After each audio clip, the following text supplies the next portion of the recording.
आजकल एक वीडियो मेरी स्क्रीन पर बार बार सामने आ जा रहा था कि अच्छे लोगों के साथ बुरा क्यों होता है, और इत्तेफाक कि मेरे कई भाइयों ने, मेरे कई सब्सक्राइबर ने ये चीज के बारे में मुझे कमेंट भी किया। तो चले इस बारे में भी बात कर लेते हैं। वैसे इस बंदे का मुझे पता नहीं कि ये एथियस्ट है या हिंदू, क्योंकि इसने अपने चैनल पर एक हनुमान के ऊपर भी वीडियो अपलोड कर जिसमें वो हनुमान के मिरेकल्स को साइंटिफिक बताने की कोशिश कर रहा है। मे बी ये हिंदू एथियस्ट हो, ऐसे भी लोग होते हैं ना। सबसे पहले एथियस्ट का माइंड हमें समझने की जरूरत है। एक एथियस्ट का माइंड पता है कैसा होता है? इमेच्योर। ये बच्चों की तरह सोचते हैं, अगर गॉड है तो वो सामने क्यों नहीं आता, बुरा ही क्यों दुनिया में है, अगर गॉड मौजूद है इसलिए मैं गॉड को नहीं मानता। ये कभी भी रिलीजन के ऊपर डीप रिसर्च नहीं करते, क्योंकि ये डरते हैं कि कहीं हम खुदा को ना मानने लग जाए। वैसे सवाल तो इनके अंदर भी उठते रहते हैं, ये बस जताते नहीं। एथियस्ट शब्द ही गलत है, क्योंकि आपके पास इतना प्रूफ ही नहीं है कि आप ये साबित कर दो कि कोई गॉड एग्जिस्ट ही नहीं करता, एंड तभी तो रिलीजन को लेकर इतने ये ऑब्सेस्ड होते हैं। वैसे ये बंदे ने कई रिलीजन के ऊपर बात करी, और पता नहीं क्यों इसका चेहरा देखकर मुझे समीर की याद आ जाती है। और बताओ जस्सी जाने मन, लिफ्ट करा दो हमें भी कभी।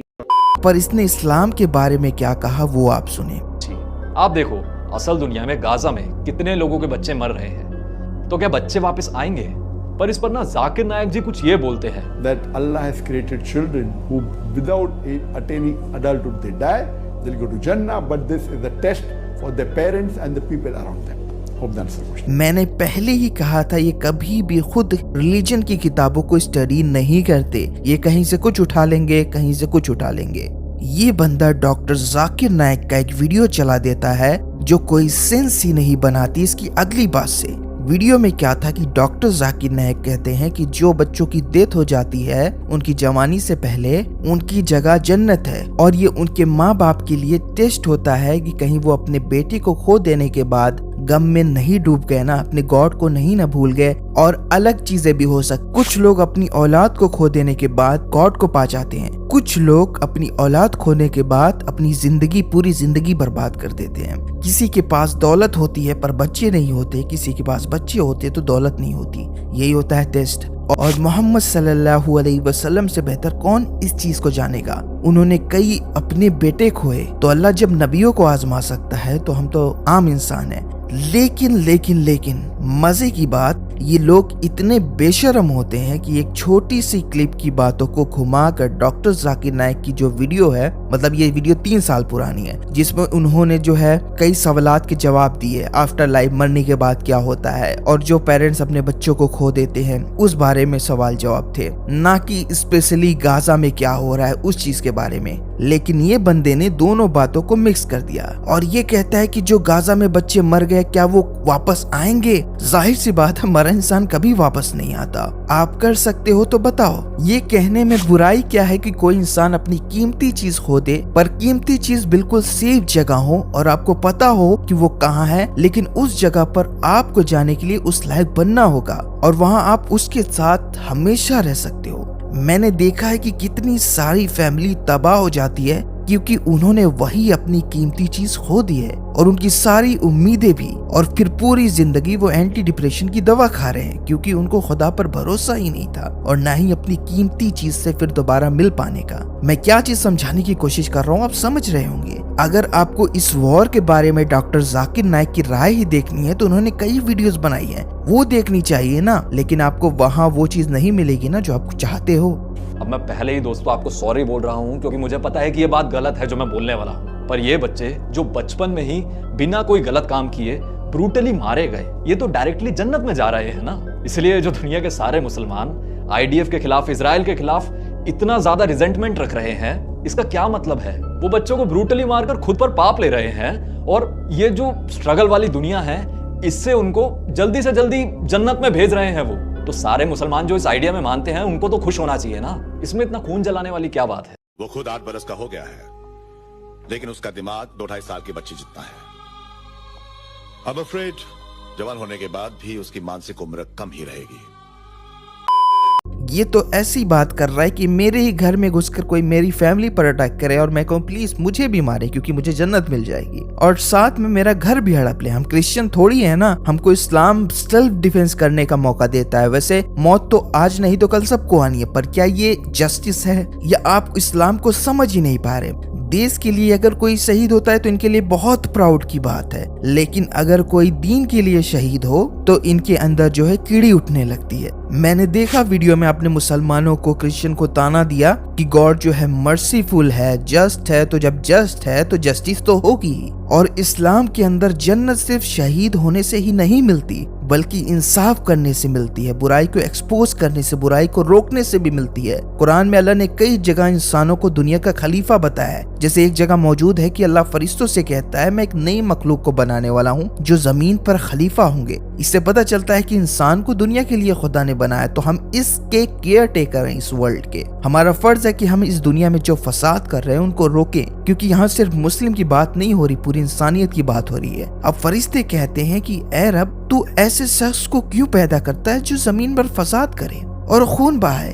तो खुदा उनसे कहता है कि तुम वो नहीं जानते जो मैं जानता हूँ। यहाँ हमें ये भी पता चलता है कि खुदा सिर्फ रहीम, मर्सीफुल नहीं, रहमान, मोस्ट ग्रेशियस नहीं, बल्कि अल आलिम, द ऑल नोइंग, अल हाकिम, द ऑल वाइज भी है। तो जो चीज हो रही है, अगर आपके साथ बुरा हो रहा है तो इसका मतलब ये नहीं कि आपके साथ बुरा ही हो रहा हो। क्या बुराई है, क्या अच्छाई है, गॉड हमसे बेहतर जानता है। आप देखे ना, कोई अगर बीमार हो रहा है तो उसके लिए बुरा है, पर डॉक्टर के लिए अच्छा है। एक बंदे ने अपनी जॉब खोई, उसके लिए बुरा है, लेकिन वही जॉब किसी दूसरे बंदे को मिली जो उसके लिए जरूरी थी, उसके लिए अच्छा है। मेरी बात कर लेते हैं, मेरा पहला चैनल डिमोनेटाइज कर दिया गया, बुरा हुआ, लेकिन अच्छा ये हुआ कि मैंने दूसरा चैनल बनाया जहां मैं आपकी बैंड बजा सकूं। कई बार अल्लाह जंग को इसलिए होने देता है कि वो बुराई को अच्छाई से अलग कर सके और दुनिया देखे कि ईवल क्या है, और दुनिया देख रही है। अब ये फलस्तीनियों के लिए बहुत बुरा है, मुसलमानों के लिए बहुत बुरा है, इंसानियत के लिए बुरा है, लेकिन जो उन पर जुल्म कर रहे हैं वो सोचते हैं हम बहुत अच्छा काम कर रहे हैं। कितने लोग तो इन्हीं लोगों को देखकर इस्लाम भी कबूल कर रहे हैं इस जंग की वजह से।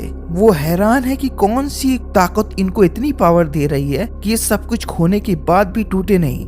और जो लोग कहते हैं कि अल्लाह ने जहन्नुम क्यों बनाई जिसमें वो हमेशा रहेंगे, तो दुनिया देखे ना कि जहन्नुम किस लिए बनी, ऐसे ईवल लोगों के लिए। क्या ये इंसाफ नहीं है जिन्होंने बेवजह अपनी जान खो दी वो जन्नत में जाएं, और जिन्होंने जुल्म किया वो नर्क में हमेशा के लिए सड़े? क्या ये इंसाफ नहीं है? अब ये सवाल आता है, तो अल्लाह ने बुराई को बनाया ही क्यों? अल्लाह ने कब कहा कि मैंने बुराई को बनाया, मैंने प्योर ईवल को बनाया? अल्लाह ने तो बस हमें फ्री विल दी। या फिर तुमको कुछ अलग चाहिए था, तुमको रोबोट बनना था, यही कह देते ना। कुरान के मुताबिक अल्लाह ने इंसान को सीखने वाली मखलूक बनाया है, इसलिए अल्लाह बार बार कहता है क्या तुम अकल नहीं रखते? क्या तुम देखते नहीं कि तुम्हारी चारों तरफ निशानियां हैं? तो हम इंसान बचपन से बुढ़ापे तक जो सफर करते हैं, हर टेस्ट के अंदर, हर दुख और सुख के अंदर, हर मरहले में हम कुछ न कुछ सीखते हैं, चाहे अपनी गलती से, चाहे दूसरों की गलती से। और आप सोचे, एक अच्छा इंसान जो इतना स्ट्रगल करता है, जो इतना टेस्ट देता है, और जब वो जन्नत में जाए फिर उसको एहसास होगा कि हाँ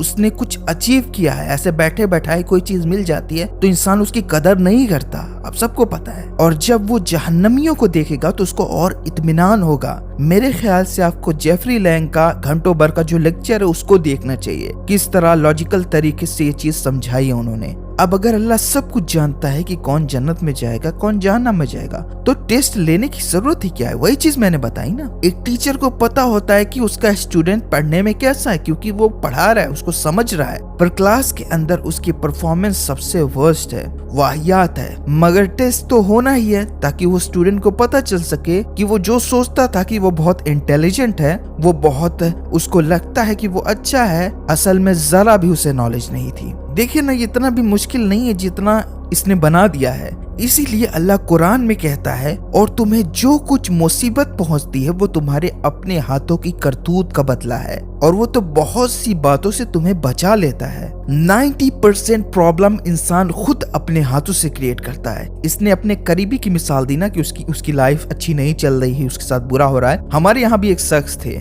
अभी महीनों की बात है कि वो शराब के आदी थे। उनकी फैमिली में वही बस कमाने वाले थे, बाकी बच्चे छोटे थे। उन्होंने इतनी शराब पी कि उनकी बॉडी बिल्कुल खत्म हो गई। और कुछ हफ्तों पहले ही उनकी डेथ हो गई। अभी उनको अपने बच्चों के लिए बहुत कुछ करना था, पढ़ाना था उनको, फैमिली देखनी थी, लेकिन उन्होंने अपनी लाइफ शराब में डुबाकर खत्म कर दी, जिसकी वजह से उनकी पूरी फैमिली स्ट्रगल कर रही है। अब गलती किसकी है, इंसान की या खुदा की? खुदा तो कहता है कि शराब मत पियो, तुम्हारे लिए नुकसान है, और फिर कहते हैं कि खुदा हमारी परवाह नहीं करता। अगर नहीं करता तो इतनी छोटी बातों से नहीं रोकता कि शराब मत पियो। कुछ लोगों के लिए छोटी बात है। अगर परवाह नहीं करता तो लाखों मैसेंजर को नहीं भेजता, इतनी सारी किताबें वजूद में नहीं आती। पर सच्चाई यही है कि अगर गॉड जमीन में आकर बुरे लोगों को मार भी डाले, तब भी ये लोग इनकार करेंगे और कहेंगे गॉड कितना ईवल है। अब रही बात शैतान की, देखो शैतान आपको पकड़कर नहीं कहता कि चल बुरा काम कर, वो बस विस्पर करता है। काम करने वाले तो आप ही हो, आपको फ्री विल दी गई है। अब मैं क्या बच्चों की तरह आपको छोटी छोटी चीजें समझाऊं? गॉड ने आपको कानून तक दिया, पर क्या किया आपने? बड़ा घर कर दिया सारा। गॉड बचाता क्यों नहीं? तो आप क्या कर रहे हो? छक मार रहे हो। अब जब आप खुद से अच्छाई बुराई बनाने लगोगे तो मे बी वो चीज आपके लिए अच्छी होगी, लेकिन किसी के लिए बुरी होगी। जो किसी के लिए बुरा होगा वो दूसरों के लिए अच्छा होगा। ये आपका जो है, आपकी मोरालिटी मैं बता रहा हूँ। वैसे देखिए ना, जिन फलस्तीनियों के सहारे ये रिलीजन को एक्सपोज करने की कोशिश कर रहा है, उन्हीं फलस्तीनियों को वो ज़ायनिस्ट मार रहे हैं जो खुद को एथियस्ट कहते हैं, जो गॉड को लेकर सीरियस ही नहीं है। जबकि जिन पर जुल्म हो रहा है वो गॉड पर और बिलीव कर रहे हैं। उनको तो एथियस्ट बन जाना चाहिए ना, पर वो गॉड को लेकर और सीरियस हो रहे हैं। तो हर चीज से कुछ ना कुछ हमको सीखने को मिलता है। हमें रियलिटी लोगों की पता चलती है कि किस तरह कल को इंडिया में ऐसा कुछ हुआ तो हमें तो कोई पूछने वाला नहीं है। मुसलमानों को हमें पता है कोई पूछने वाला नहीं, क्योंकि मोदी और उनकी तो दोस्ती कैसी सबको पता है। तो हम इन चीजों से सीख रहे हैं कि कल को जब हमारे साथ ऐसा हो तो हम तैयार रहें इसके लिए। दूसरी बात मैं यही कहूंगा कि एथीइज्म जो है ये बहुत ही ईवल चीज है हमारे समाज के लिए, हमारी सोसाइटी के लिए। और ये चीज मैंने आपको एक वीडियो के अंदर एग्जाम्पल देकर बताया था, और इसने कुछ और चीजें जो है वीडियो के अंदर कही जिसको मैं जरूरी नहीं समझता, क्योंकि इस बंदे को बेसिक नॉलेज भी नहीं है रिलीजन का। मुझे तो ये बेवकूफी लगती है। इनको पहला सवाल ये रखना चाहिए कि गॉड एग्जिस्ट भी करता है या नहीं, लेकिन गॉड ईवल है इसलिए गॉड एग्जिस्ट नहीं करता। ये कोई बात हुई? ये कोई बात हुई कि गॉड ईवल है इसलिए एग्जिस्ट नहीं करता? बात इस पर होगी कि गॉड ईवल होने क्यों दे रहा है। गॉड इस पर बात होगी, ना कि ये कि दुनिया में बुराई हो रही इस वजह से कोई गॉड एग्जिस्ट नहीं करता। Come on man. बाकी वीडियो को शेयर करें, चैनल को अगर आपने सब्सक्राइब नहीं किया तो सब्सक्राइब करें। मैं आपसे मिलूंगा फिर एक नई वीडियो में। God bless you all.